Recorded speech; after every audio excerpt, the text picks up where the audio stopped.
અમે મંજૂર કરીએ જ છીએ।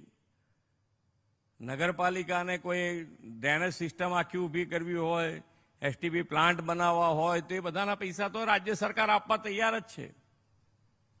તમારી તૈયારી હોવી જોઈએ। આરસીસીના રોડ બનાવવાના કીધા છે હવે બધા એને, નવા રોડ બધા આરસીસી ના કરો।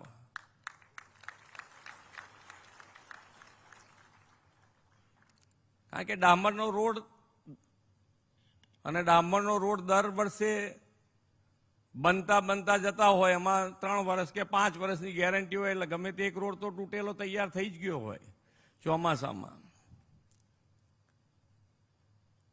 એટલે પછી એ તૂટેલો રોડ તો બૂમ પડાવે જ, ભલે બીજા રોડ સારા છે એની સામું તો કોઈ જુએ નહીં ને।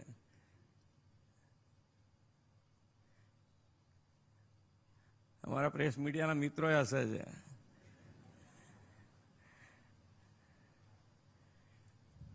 પણ આપણે તો એ બતાવે એ જોઈને બી કામ કરતા રહેવાનું કે ભાઈ આપણે એ જે બતાવી રહ્યા છે તો આપણે ત્યાં જોવા નથી જવું પડતું, તરત આપણને ખબર પડે, ને ખબર પડે તો તરત કામ થાય આપણે પ્રજાજનોનું।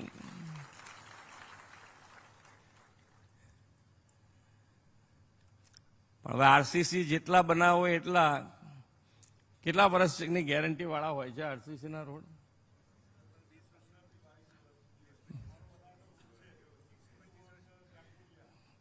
પણ આમાં પ્રોબ્લેમ જુદો થાય ને, જવાબદારી વાળો ક્યાં જતો રહ્યો છે ખબર પડે પછી।